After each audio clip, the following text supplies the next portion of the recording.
We are back at the rooftop lounge that we have up here at Pop-Up Crop. It is a nice warm day here in Austin, Texas, and we were with the guys from Tranter Gray Studio. We're looking at Justin Blair, Rhett Bailey, and Tyler Jackson. Welcome the guys to the show. Professional. That was good. Didn't mess up a single name, Yeah, right? that was. You guys should pick up the mic. Oh, Yeah, use thanks that. for having us. So you'll probably want to keep it right around to this region. There you go. That's perfect. Yeah, it's uncomfortable, but it'll sound way better on the Okay, thing. great, yeah. Promise. Yeah. So tell everybody about who you guys are and what you do. So we're a creative agency in Augusta, Georgia. Specialize in video production and do a lot of graphic design work and web work and same shit everybody else does that has a creative agency. Yeah. Just try to focus on video is what our passion is, and so we stay in that lane as much as we can and try to do cool stuff for people. So. How much of your work is actually local to Augusta? Not very much lately. People out of town pay way more than the people in Augusta, so we try to travel a bit. I mean, I guess when they're seeking you out, then they have an expectation of what it takes in order to get the job done. So, yeah, I mean, a lot of out of town. We went to Africa 3 weeks ago for 2 weeks. That's a little further away from Augusta. Yeah, a little it bit was. of We went a to jaunt. Nigeria for a week, and we went to Ghana for a week, and we filmed in the bush, and it was like no commodities. Like they only eat twice a day, so we ate breakfast at like 6:30 in the morning, and we ate dinner at 10 o'clock at night, and we were just in the bush the entire time, and it was hot as shit, and but awesome. Like everybody asks us, was it fun? And I'm like, no, it wasn't fun, but it was amazing. I'd go back again tomorrow. Right. You know, Sure. so it's just one of those experiences that's a game changer, and so. Right. And then directly, the week before that, we were doing New York Fashion Week, and then we transitioned to like the polar opposite of like Africa bush, Right. and then did And some. now you're here in Austin, which is a little. now we're here. So It's like right it's in a the mixed middle. bag. Yeah, it's a nice right in the mixed middle. bag. So a bunch of poor people that can dress well. exactly right. So what do, or a bunch of rich people who dress poorly? It goes both ways. Depends. What do each of you do with the studio? Okay, so I'm Tyler, and I do. It's kind of a slash job. We all kind of wear multiple hats. My primary thing is the video sort of lead, but I guess the title is director of creative. I wouldn't call it creative director at all, but yeah, that's it. I'm sort of the technical specialist when it comes to the cameras. Nice. Okay. Yeah. So, and we all, it's really a collaborative effort whenever it comes to doing creative. So I couldn't even really say that there's a creative director in the group, but as far as knowing and understanding what we can accomplish, cameras, that's me. So I have a question for you then, because that's like my world. Yeah. That's what I do. How do you balance the revolving door of newness of camera technology versus what a client needs for what project? Buy the best. Yeah. We pretty much just do our best to buy the best equipment there is. So you guys own your stuff in house. You don't rent. Yeah. Well, so there was a short time where we were going through the rental phase, and at the end of a year, I don't remember what year it was, but we'll just say year one. Sure. We realized that we spent I don't know, in the 5-figure range on rentals over the course of the year. I'm like, that's pretty close to the cost of Red's new camera. Let's just buy it. Right. And so we bought the Red Scarlet W, Nice. which is a badass camera. I was always a fan of Red, but their prices and their the spec versus price didn't really match up for me for a long time. And then the Scarlet W was that's the sweet spot. And so luckily they launched it the year after. We were you know what, we've been spending too much money on rental. And so that's kind of the long answer.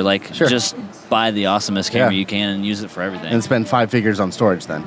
Yeah. That's where that's where we are. Yeah, exactly. Yeah. Unbelievable. Yeah. All right, so Rhett, you do. So I do the client relations portion. Okay. So speak with the clients, do a ton of the pre-production. When people ask hey, we want to do this commercial, we want to have a car crash in it, then I get the one to be explained to them I don't know why it costs $50,000 to do a car crash. I'm like, well, we need 2 cars, we need ambulances, we need helicopters, we need air vac, whatever it is that we need that are realistic as you want this 3-second shot to be.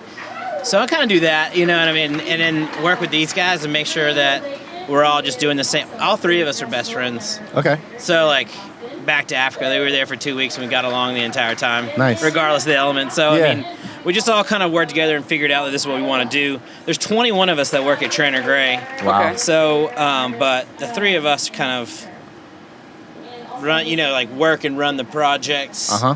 And then there's a bunch of other people that are like support that Sure. make it to where our lives don't suck. They Right, really right. do it. They really do the A lot of hands run of the help work. lift. Right. And Yeah. we get the awards and all that other shit, but they work so hard in order Yeah. to get what needs to happen. So yeah, I do client relations and a lot of pre-production. Mm-hmm. From what we do in video, there's not a ton of us. We don't bring out a 18-wheeler. We don't have the, $10,000 worth of food and catering. Right. We just kind of Yeah. do our thing with the stuff Right. that we have. And, we've seen that hurt sometimes too. It's like they put out this smaller, more compact, badass camera, and you bring that to the set, and people are like, what? Yeah. This is Yeah. your equipment? And you're like, yeah, it's way better than Yeah. and so, but yeah, Justin, your turn. He's the top. You should just All right, build like cool. a giant shroud for your tiny camera, so that way it just looks like a big. It's It's all about the mat box, right? It's all about the mat box. I will share real quick a fun story.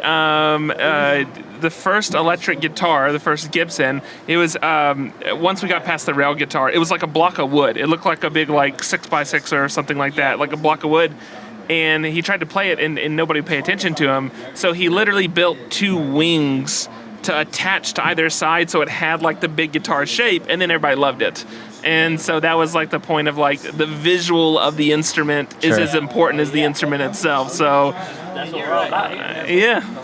Well, even if you buy smaller camera, you're going into even if you buy the smaller camera, you find yourself buying all these cages and attachments and Yeah. everything to fix to it. So it Legitimize looks so it's I got this $1,000 camera, had to buy $1,000 worth of stuff to put around it to make it look like Yeah, to so the convince client doesn't that laugh at you. Exactly. it'll do the job or make a better Instagram picture Yeah. or whatever. Yeah. All right, right. Justin.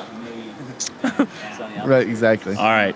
Justin's got all the cool toys so far. That's what I'm seeing. Yeah, Yeah. so Justin's Yeah, I been usually don't shooting some speak. stuff with. No, I help out with a lot of design work with this, and lately I've stepped in and doing a lot more video with the guys. Nice. Yeah. So what is it that you've been shooting some of this stuff with? That's an old Canon Super 8mm camera. Nice. So it's Like shooting. actual film. I found it at a Goodwill Really? in Columbia, South Carolina. Yeah. Nice. In mint condition. $65. Wow. That's stupid. I hate that Brand new. story. It costs more to process. Right. Yeah, processing a roll costs more than that actually. Yeah. That's nuts. Wow. There's a really good story about how Wynn found it brand new in the case, got it for $65, but he just Oh, I mean, it's a good story. tell a good story. Oh man. Let's hear Justin. I'm I'm gonna think pumped about for a him. good story. Justin looks like he's ready to tell a I'm a little story. tired. Yeah, Here, I'll think about one and pass the mic. that's a good story. Okay, well here's what we'll do. We're gonna play a game real quick, and then if you get the right category, this will pull the story out of you. So basically, the If show you is get the master. wrong, it'll suck. Yeah, then it's not gonna be good. That's what he's saying. I'm just kidding.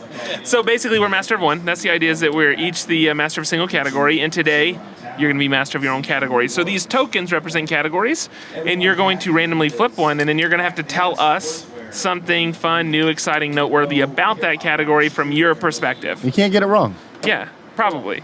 So super easy. That almost comes off as like a threat. Like you can't get it wrong.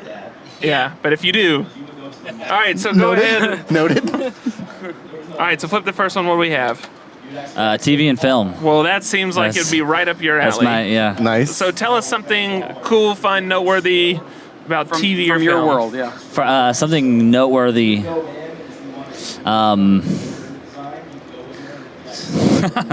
It's a lot harder than it looks. No, I mean, but it can be It anything. could be anything. A movie, TV show that you're liking, whatever.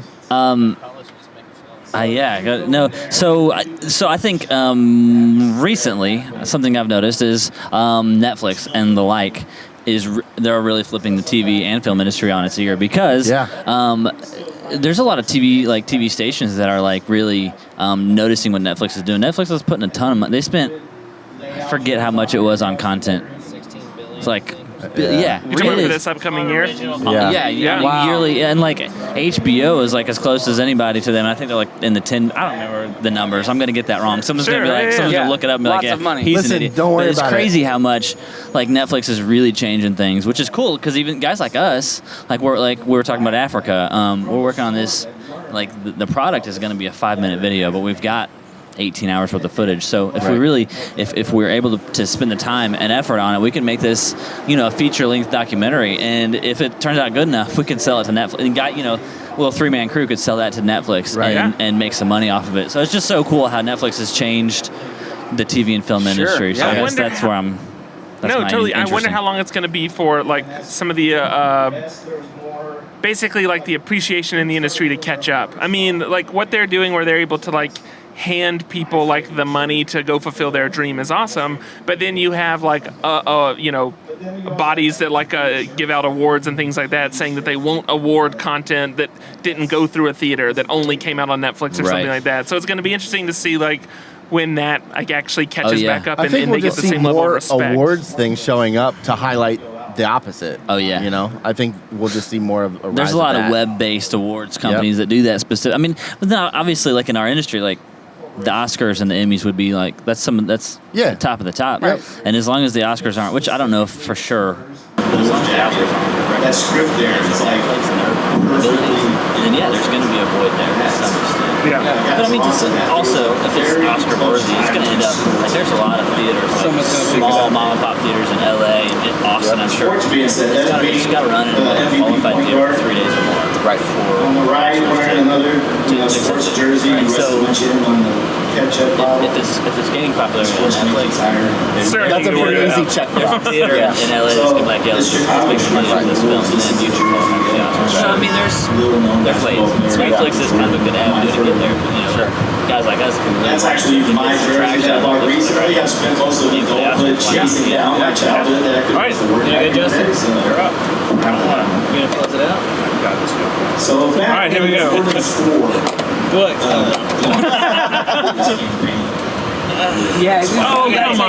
Come on, you I'll take it. I'm the only one out of 3 that doesn't know how to work Photoshop, so or design. But I'll talk about it because I think from my perspective and going to these sort of things and working with clients, art and design can be a scary territory. So the thing I would say about art and design is that if you have somebody on your staff that designs and they don't have the mindset that they want to rip the design apart as a group and put it back together as good as it can, then you have somebody poisonous within your group. Because the thing that you want is the best product for that client or that thing, and so you have people that personalize the shit out of it. And I get it, they've worked on it for hours, they like it, and everybody's kind of like, whatever. And so they're kind of like walking on eggshells, trying to figure out how to tap dance around it, but they're just saying like, oh no, this shit sucks, or hey, listen, it can be a lot better. I think you do something better in these areas and point out some good things they've done. So I would say like for agencies that are doing it right that I see, I'm not even saying right there, but I'm just saying they're doing it right. I have no problem like tearing it apart to its core and putting it back together because everybody's a better person, better excited. Yeah, absolutely. That's what I have to say about it. Well, tell everybody where they can follow you guys. Wait, Justin's on Justin's got to do it. Justin, We're out of time. okay. The way that I was reading things though was that Justin was happy to bequeath his time. Side hustle. Wait, here we go. It seems Yeah, like it sounds like we've got a story about books. Yeah, since you don't make any money, you can buy used books from thrift stores or something. Let's hear about that more. So you've been doing that? Oh yeah, it's just something on the part time. Like when I get off work, Goodwill and stuff. Buying stores. What's your best? Yeah, what's the biggest haul? Yeah, what's the best? Last week I sold $2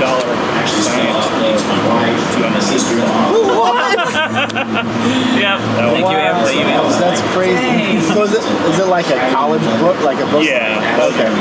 So people are just getting rid of that stuff. Like where do you now? It depends on how many people listen to your podcast. Yeah, they do now. Or you're screwed there. Or you're safe. But Where did that idea come from? I don't know. The internet. Seeing these guys. All like entrepreneur, self-promoter dudes, and do all this kind of podcasting and talk about how to make sweatshirts for all of us. You seem like a buddy that a guy who knows how to find stuff. Like you're like an urban spelunker or something. You're a discoverer. where did that come from? Like, have you been that way all grown up? Yeah. Tinker. Yeah. Tinker? Yeah. For anyone who didn't hear that Brett said they called him the Tinkerer, all of a sudden both of you just went, the Tinkerer. He wasn't Mike, so I can see how that could be confusing later on. Right here, right now, made sense. Yeah. All right, awesome. So, Okay, now I'll do the send off. Perfect. Sorry, I saw Justin. It seemed like he didn't want to do it. I didn't want to pressure him. But we're it's fine. just gonna pressure him to do it. You know what? It actually worked out really well. Yeah. Now we all learned how to make more money than we're making at home. Yeah, really. So tell everybody where they can find you guys, how they can connect with the Trader Gray. Yeah, Trainer Gray on Instagram, Trainer Gray on Facebook. We have contact information on our website. I mean, I think that's the whole thing. Yeah. So, Great. yeah, and the other thing is that if your project that you're doing is really cool and we're into it, it isn't as expensive as you think that it is. Yeah. If it's an HVAC company, then it's going to be expensive. But if it's something that's awesome, please let us know. We give free advice and help out anybody we can at any point in time. And we're not collectors of information to hoard it. We think that it's better off if we all tell our deep, dark secrets that are going to steal everybody's clients. You know, there's enough work to go around for everybody, and everybody just spends so much time hoarding shit and then taking pictures of like their company retreat and all this. And I just don't, I'd rather everybody be friends and go golf together, and award shows not be this weird competitive thing. And so, anyways, I'm on a rant. But thank you so much for having us. We really appreciate it. Thanks for popping in. Y'all go check out our videos. Give us feedback and tell us where we can do better. It would be awesome. Appreciate that. Oh yeah. Yeah, so we're also on Vimeo. We're also on Vimeo. So yeah, we do video. That would make sense. Vimeo.com/TrainerGray. Nice. So You easy said enough. it's REY, right? GREY, not okay. the other version of Gray. Perfect. So. Sweet. Well, thanks for sitting with us, and hopefully the rest of your stay here and shooting is successful and fun. For sure. Thank you. Thanks.